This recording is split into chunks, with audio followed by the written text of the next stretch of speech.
WhatsApp guys, तो कैसे हैं आप सब लोग। Welcome back to my channel. आज हम आपके और मेरे फेवरेट ड्रामे इंतखाब के न्यू एपिसोड के बारे में बात करेंगे। मुस्कान बैठी रो रही होती है तो उसकी सास आके उसके बाद कहती है कि बेटा तुम्हें क्या हो गया, तुम क्यों रो रही हो। मुस्कान कहती है कि अम्मी जान, मैं अयान की मदद के लिए सिलाई मशीन लेने गई थी ताकि मैं उसके साथ उसकी हेल्प करवा सकूं। मैंने सोचा जब तक उसका काम नहीं है तो मैं सिलाई कर लूँगी, लेकिन वो मुझ पे शक करने लगा। दूसरी तरफ ये होता है कि अरहम को उसकी माँ हाथ जोड़ के कहती है कि तुम दोनों प्लीज़ घर छोड़ के ना आ जाओ, मेरा तुम्हारे अलावा है ही कौन, अब मैं तुम्हारी बीवी को अपनी बहू समझूंगी। लेकिन वो नहीं मानता। अयान अपनी मामा को आके कहता है कि मुझे अभी तक मुस्कान इस घर में क्यों नज़र आ रही है।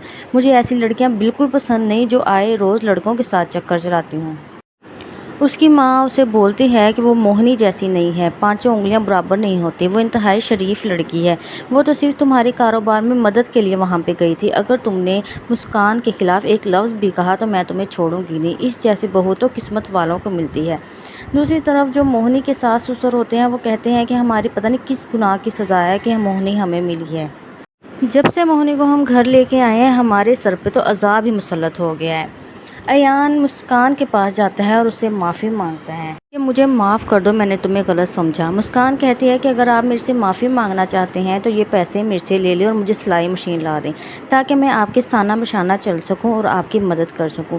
ये सोच के अयान उसको गले से लगा लेता है और बहुत खुश होता है। लेकिन अयान के फादर कहते हैं कि इस घर में कोई सिलाई मशीन नहीं आएगी। जब औरतों के हाथ में थोड़ा पैसा आ जाता है तो उनका दिमाग ख़राब हो जाता है। अगर तुमने मेरी बात नहीं मानी तो सिलाई मशीन तुम्हारी बीवी के साथ तुम्हें भी घर से निकाल दूंगा। मुस्कान की सास अपने शोहर को समझाती है कि आप अपनी मेंटालिटी बदलें, क्योंकि आजकल औरतों का शाना बशाना काम करने से ही तरक्की होती है। मुस्कान की सास कहती है कि बेटा तुम परेशान ना हो, मैं इसके अब्बा को मना लूँगी। प्लीज़ चैनल को लाइक और सब्सक्राइब करें। Thank you.